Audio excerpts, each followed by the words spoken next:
Pimples क्यों होते हैं? मेल में भी होते हैं, फीमेल में भी होते हैं। क्यों होते हैं भाई? एक एज आती है, वही 12, 13, 14 साल वाली, 11, 12, 13 वाली, मतलब ये ट्रांजिशनल स्टेट होती है, ट्रैक चेंज करती है, ठीक है।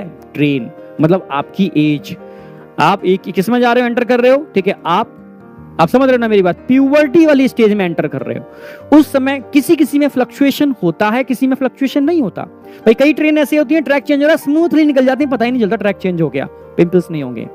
कई ट्रेन ऐसी होती है हिलती हुई जाती है, नहीं समझ, ट्रैक चेंज हो रहा है तो लग रहा है ट्रैक चेंज हो रहा है, अभी लग रहा है ट्रैक चेंज हो रहा है, तो पिंपल्स निकल आते हैं, ठीक है। तो पिंपल्स जो निकलते हैं बेटा, वो एक तरीके से हार्मोनल क्या होता है, डिसबैलेंस। स्पेशली हम कहते हैं कि यहां पर एंड्रोजन का डोमिनेंसी हो जाती है। एंड्रोजन का लेवल जब बढ़ता है, भी एंड्रोजन तो फीमेल में भी होते हैं, एंड्रोजन का लेवल जब नॉर्मल से बढ़ता है एंड्रोजन का लेवल, तब आपका इम्यून सिस्टम घटता है। ध्यान रखना, अगर आप जिस भी गांव में रहते हो, शहर में रहते हो, अगर आप जानते हो एक इलाके को, ठीक है, तो ध्यान रखना उसमें दादा दादी या नाना नानी में संख्या किसकी ज्यादा है, दादाओं की या नानाओं की, या जो बुजुर्ग मेल हैं उनकी संख्या कंपैरेटिव कम होगी, और फीमेल की संख्या ज्यादा होगी जो बुजुर्ग हैं, ठीक है। क्योंकि फीमेल की अगर बात करते हैं तो फीमेल का प्रोटेक्टिंग हार्मोन 45-50 तक तो प्रोटेक्ट करके रखता है एस्ट्रोजन, ठीक है। फिर भी एस्ट्रोजन उनका प्रोटेक्टिंग हार्मोन था, आप समझ रहे हो, वो नहीं है तो प्रोटेक्शन कम हो गया। पर हमारा तो दुश्मन हमारे अंदर ही है, कौन? एंड्रोजन।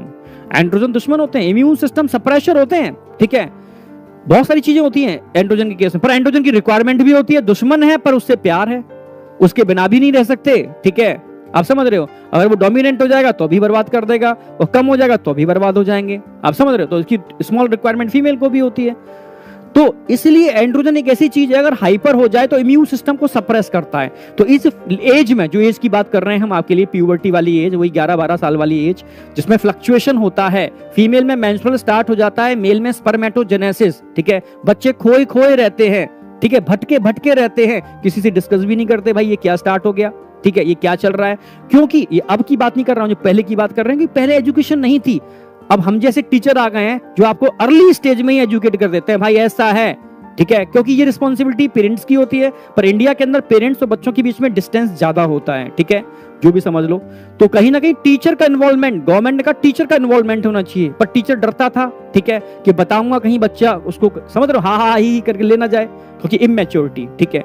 तो धीरे धीरे धीरे धीरे अब मैच्योरिटी आई, ठीक है। टीचर को भी समझ में आया कि इस एज पर इन बातों को बताना जरूरी है, इसलिए ह्यूमन रिप्रोडक्शन, रिप्रोडक्टिव हेल्थ जैसे चैप्टर आपके सिलेबस में इंक्लूड किए अच्छे लेवल पर। तो पहले तो फ्रॉग और, ठीक है, रैबिट पढ़ाए जाते थे, ह्यूमन तो था ही नहीं, ठीक है, हमारे जमाने में। तो आप समझ गए ना मेरी बात? तो चेंज हुए, नो डाउट, ठीक है। तो अब सीधी सी बात आती है, तो पिंपल समझ में आए, जब फ्लक्चुएशन होगा और एंड्रोजन डिस्टर्ब होंगे, मतलब नॉर्मल लेवल थोड़ा सा हाइपर हो जाएगा, ठीक है, फ्लक्चुएशन होगा, तब आपका इम्यून सिस्टम वीक होगा और आपकी स्किन पर बैठा है स्टेफाइलोकोकस ऑरियस, और ये पायोजेनिक होता है, पस फॉर्मिंग होता है, इसकी वजह से पस का जनरेशन हो जाता है, पिंपल्स बन जाते हैं, ठीक है।